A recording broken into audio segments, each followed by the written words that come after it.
Hello and welcome to Do By Trains. In this video, we need to talk about ground throws. Normally, I use these Caboose Industries ground throws. They only cost a few bucks a piece, and they work really well. But because now my turnout is in a street and it's going to be completely paved, I don't want this ground throw on the top of my layout, but I want something underneath to throw the throw bar from the bottom. So let's make one ourselves after the intro. Now I know there's all types of commercially available ground throws for under the bench work, but for me I find them a bit pricey, so I want to experiment by making my own. So what are we going to do? We actually basically, it's a motion in that direction, and we need to extend it to the front of the layout, or at least somewhere away from the road section. So you could extend it to here and actually still use ground throw, but I want to go underneath and extend it to the front of the layout. So how are we going to do that? Very simple. I'm just going to use a rod and connect it to the throw bar. So I'm going to bend this section up, but you need to guide the rod as it travels in that direction. So I got these little tubes, and as you see, the rod fits into the tube just like that, and it slides very easily and nicely. In case you're wondering what products these are, it's this tube and that rod, but there's a little bit more to the story than that. So let me just bend this section up at the correct height and then explain step 2. So here's the rod, and with the rod we have covered this motion, and I'm more or less going to make a handle like this on the other side. So, but what happens if someone bumps against the handle? Let me just do that. Cut these 2 pieces, slide one on, then bend it, slide on another one, and then we'll see. At the same time, we also need to prep this a bit, so I'm going to take this off because I need to drill a hole. So those are a few more steps, just to make sure the hole lines up with the turnout. Stick in the brass rod. From the top you should be able to see the brass rod just right there. If not, then your hole is seriously misaligned and you just drill another one. So here we have it. I already cut these 3 centimeters, those are like 1/2 inch sections of tube.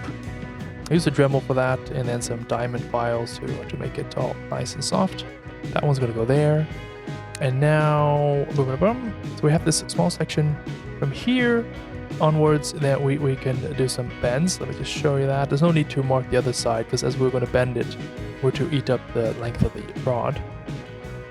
So here we go. The structure is finished. This is what I wanted to demonstrate.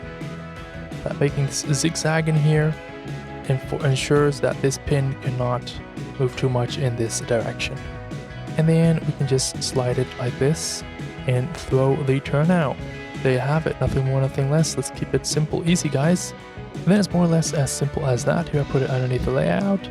I put the pin in the throw bar. Then if I just hold these 2 brass tubes, a finger, and you can see, you can hear it. Just like that.